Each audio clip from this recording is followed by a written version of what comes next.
Приветствую вас на канале Техревизор. В этом рейтинге я собрал лучшие игровые столы на 2024 год. Подобрал разные варианты под разные задачи и бюджет. Есть самые простые, недорогие столы с минимумом необходимого для комфортного гейминга. Есть, наоборот, навороченные всякими фишками типа электрорегулировки высоты, поворотные подставки для клавиатуры, крючков, подстаканников и дополнительных передвижных полок. В разных размерах, даже разной формы. На момент выхода ролика цены на модели в рейтинге начинаются с 10 тысяч рублей и заканчиваются 70 тысячами. Так что разброс примерно такой. Старался угодить каждому, чтобы все могли взять себе на заметку какой-нибудь.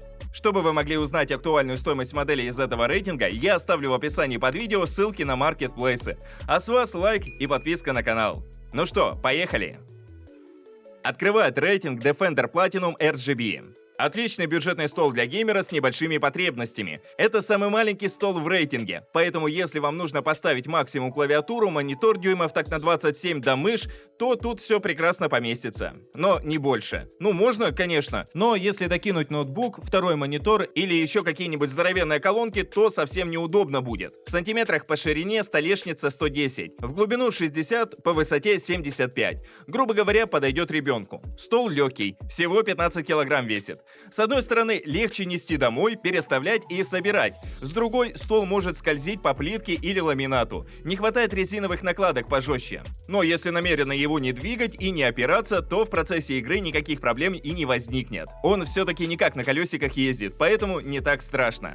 Основание металлическое. Уверенный каркас, который выдержит более 100 кг нагрузки. Ножки не регулируются. Вот как установили, так и стоит. Если очень хотелось бы настройку по высоте, за этим вам дальше. Есть один упрощенный бюджетный вариант. Тем временем у Defender столешница сделана из LDSP, без всяких улучшайзингов типа карбонового покрытия, коврика на всю площадь или выреза под локти. Чисто ровная доска. Так вот, отпечатки пальцев собирает, поэтому придется часто протирать. Но оно и к лучшему. Тут же разместили модули с подсветкой. Есть 7 разных режимов. Особо не разгуляешься, но ребенку точно понравится. Рядом подстаканник и крючок для наушников. В общем, самый простой стол без излишеств, стилизованный под игровой. Четвертое место занимает Skyland Skill STG 1385. Стол практически за ту же цену, но совсем другой. Тут уже нет этого подстаканника, держателя для наушников и подсветки. Все максимально просто. Доска, окрашенная в черный цвет, винтики и пару кабель-каналов для организации проводов. Такой стол подойдет тем, кому прошлого было мало. Здесь столешница на 26 см больше и в ширину, и в глубину. То есть на такой стол можно вместить еще немало дополнительных прибамбасов. К слову, если так не хватает крючка для наушников, можно купить целую подставку и поставить на стол. Кружек здесь тоже несколько вместится, а докинуть еще ноутбук или даже парочку мониторов без проблем. Так что вместительность на уровне, жертвовать не придется. Еще понравилась форма самой столешницы с этим вырезом. Поглубже садишься, удобно кладешь локти, тем самым расслабляешь руки. Такое неочевидное преимущество, которое пока сам не попробуешь, не поймешь. Знаю, что для некоторых это один из приоритетных параметров при выборе, поэтому вот, присмотритесь. Как видите, стол полностью сделан из LDSP панелей, за счет чего весит 35 килограмм. Поэтому он уж точно не будет ездить по плитке и ламинату. Но главный прикол этих ножек в регулировке. То есть вы можете сами выставить стол по высоте, закручивая болты в заранее подготовленное отверстие. В минимальном положении высота стола 68 см, в максимальном 81 см. Так что и для ребенка, и для взрослого человека можно удобно выставить стол по высоте. Да, ручками, не электропривод. Но стол и по цене выходит около 10 тысяч рублей, по-другому и быть не может. Тройку лучших открывает GM&G GG-TB101. Последний стол среднебюджетного класса. Дальше только топовые модели. По внешнему виду он очень напоминает Defender Jupiter, но на деле это как бы увеличенная его версия, только в другом дизайне. Получается, этот гейминг подойдет тому, кто по дизайну хочет такой стол, как Defender, а по размеру, как прошлый Skyland. Если говорить конкретно, столешница тоже сделана из LDSP. По размерам, в ширину 140 см, в глубину 60. Очень прилично получается. Можно разместить хоть 3 монитора сразу, либо 1 дюйма так на 34 с двумя большими колонками по бокам. В общем, место завались.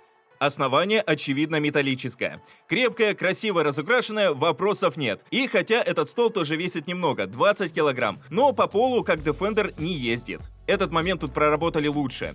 Единственное, нет никакой регулировки по высоте, даже ручной. Насадки на ножках можете максимум на пару сантиметров подкрутить, но не больше. Вот этого, конечно, может кому-то не хватить. А так по высоте он 75 сантиметров.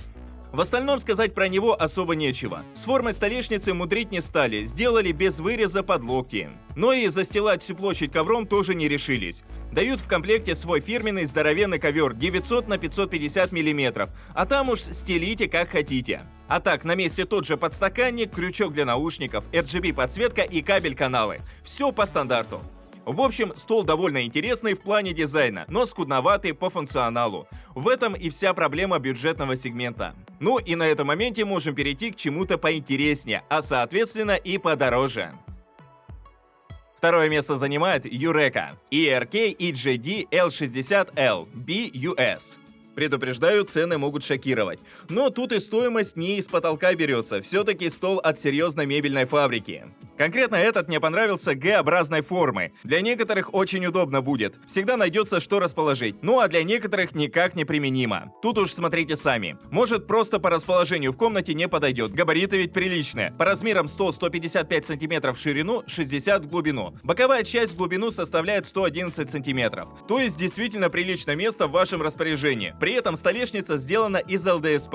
Еще ее решили стилизовать под карбон. Лично мне подобное не заходит, но вкусовщина дело такое. В случае чего ковром покрыл и не паришься. А вот что точно зайдет большинству, так это электрорегулировка высоты. Просто на кнопку тыкайте и выставляете, как вам нужно, без лишних усилий. Минимальный уровень 75 см, максимальный 122 см. То есть за этим столом можно стоять, не то что сидеть. Но это уже скорее про рабочие моменты. Впрочем, их никто не отменял. Работать за таким столом то еще удовольствие. Плюс у стола есть память. Он может запомнить 4 выбранные вами высоты. Тоже удобно, чтобы каждый раз не тыкать. В остальном добавить нечего. Стол не оснащен всякими крючками и подстаканниками. А зачем? И без них все очень удобно помещается. Даже от подсветки решили отказаться. Все-таки дизайн ближе к строгому, хоть стол и игровой. Но уже получается не для детей.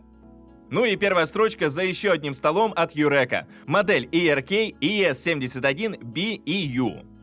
Этот уже более классической формы, но тоже выделяется на фоне остальных конкурентов одной своей особенностью. У него есть две дополнительных полки. То есть сам стол и еще парочка этаких прикрепляющих подставок. На них можно устанавливать хоть мониторы, хоть колонки и вообще что душе угодно, хоть кактус. Если надо, смещайте в центр, а нет, по краям. Этот момент тоже учтен.